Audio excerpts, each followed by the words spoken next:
प्राणनाथ प्यारे, प्राणनाथ प्यारे प्यारे प्राणनाथ प्यारे, प्राणनाथ प्यारे प्यारे प्राणनाथ प्यारे।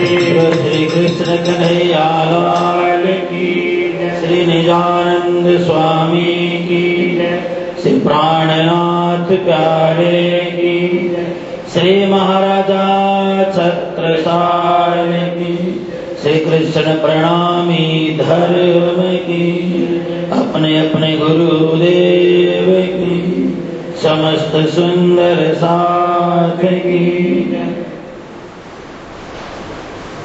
करी अर्ज बहुते ही समय नहीं मानी श्री राज, मंदिर की नौ बाग में गए घना लय साज, गए घना लय साज।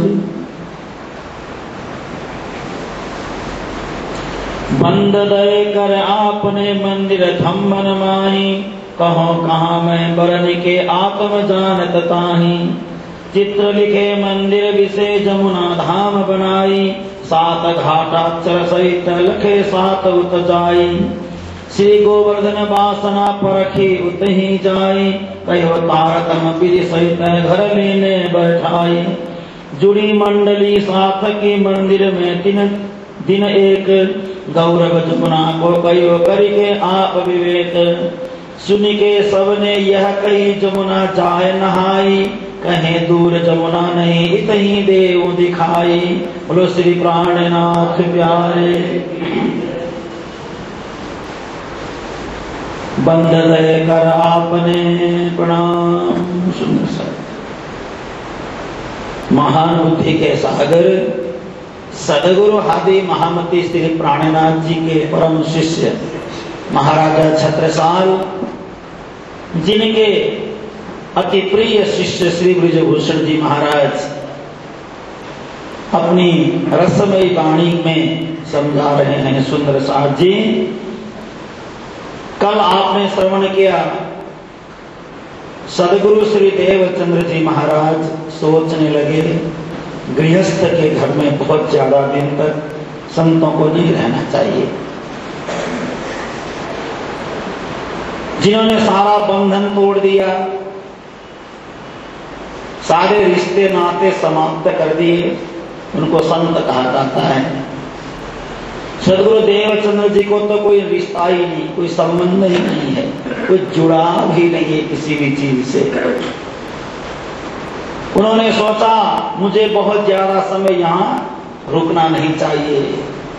देखो कैसी कैसी घड़ी आती है, कैसा कैसा पल, कैसे कैसे क्षण आते हैं। सो मुझे यहाँ से और कहीं चले जाना चाहिए, ऐसा मन बनाया। कहा जाता है संतों को या तो निरंतर चलते रहना चाहिए, अविरल गति से प्रवाहमान होते रहना चाहिए, तो संत निर्मल रहता है। या तो संत को कहीं किसी आश्रम में अखाड़े में जम करके बैठना चाहिए, तो संत निर्मल होता है। घर गृहस्थियों के घर में संत 2 दिन 4 दिन 10 दिन महीना 2 महीना तो रह सकता है, लेकिन आजीवन संतों को गृहस्थ के घर में रहना वर्जित है। शास्त्रों ने मना कर रखा है। कोई न कोई घर गृहस्थी के बंधन आरोपित हो जाते हैं संतों के ऊपर भी, इसलिए संतों को बच करके रहना चाहिए।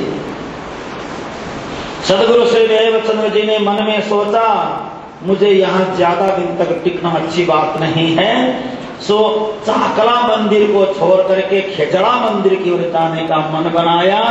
अपनी सारी सामग्री लेकर के सदगुरु वहां से प्रस्थान कर गए, और जहां पे बहुत बड़ा बगीचा था गांव जी भाई का, वहां एक समी का वृक्ष हुआ करता था, जिसको खेजड़ा का वृक्ष कहा जाता है। उसके नीचे चबूतरा बना करके वहीं पर विराजमान हो गए और ज्ञान चर्चा सुनाने लगे। अपने हाथों से बंधन बांध करके सुंदर साथ को रहने की सुंदर व्यवस्था बनाई, और वहीं पर चर्चा प्रवचन सत्संग होने लगा। सद्गुरु होकर जग में आए श्यामा जी महारानी रे। सद्गुरु होकर जग में आए श्यामा जी महारानी रे। सखी जगावन कारज लाए तारतम की वाणी रे। सखी जगावन कारज लाए तारतम की वाणी। सदगुरु होकर जग में आए सदगुरु होकर जग में आए श्यामा जी महारानी रे। श्यामा जी महारानी रे। सखी जगावन कारज लाए सखी जगावन कारज लाए तारतम की वाणी रे। तारतम की वाणी रे। देश विदेश में भ्रमण करके देश विदेश में भ्रमण करके किया साथ से प्यार रे। किया साथ से प्यार रे। धन्य धन्य मेरे सतगुरु प्यारे। धन्य धन्य मेरे सतगुरु प्यारे। जाओ मैं उन बलिहार रे। जाओ मैं उन बलिहार रे। सतगुरु होकर जग में आए सतगुरु होकर जग में आए श्यामा जी महारानी रे। श्यामा जी महारानी रे। सदगुरु बनकर के श्यामा ने धरती पर पधारी और अपना अचल ठिकाना बनाया। जो स्थान पहले से ही निर्धारित है उसी स्थान पर श्यामा महारानी ने अपना अचल झंडा गाड़ा और श्री 5 नौतनपुरी धाम की स्थापना अपने पवित्र कर कमल से किया।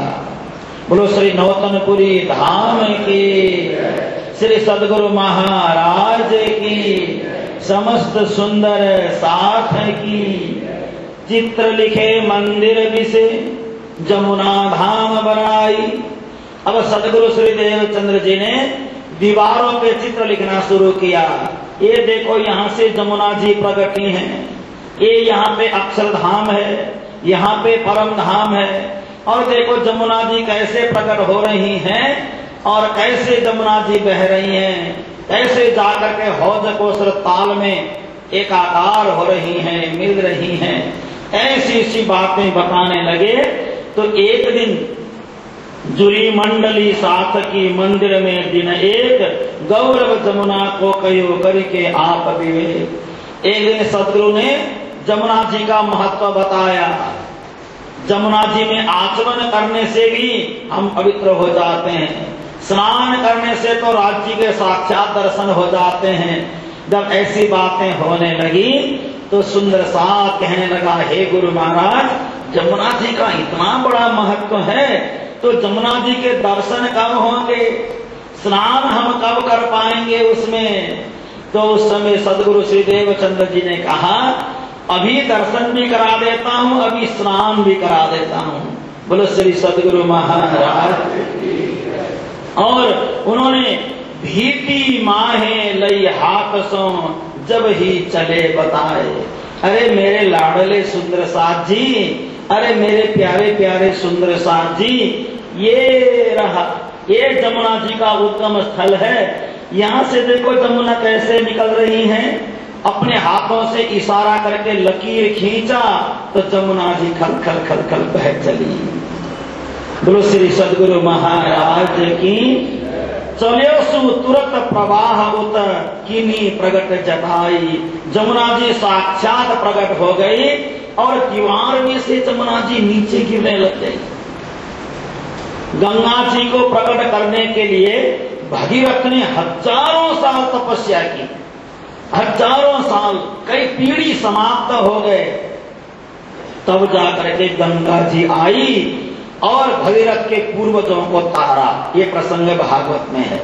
लेकिन हमारे सदगुरु श्री देवचंद्र जी ने उंगली का इशारा किया, न तपस्या न कुछ करने की आवश्यकता, जैसे उंगली से इशारा किया तो जमुना जी वहीं प्रकट हो गई और जमुना जी में सुंदर साथ स्नान करने लगे, निमज्जन करने लगे, जमुना जी का जलपान करने लगे और जमुना वहां से बहती हुई कुंड के रूप में जाकर के हौज कौशल ताल में मिली। तो आज भी वो हौज कौशल ताल के रूप में जामनगर में कुंड मौजूद है। बोलो श्री प्राणनाथ प्यारे की। वहां से प्रकट हो गई और कुंड में जाकर के जमुना गिरी। गिरने के बाद उसी जगह को आज भी हम जाकर के नमन करते हैं, प्रणाम करते हैं।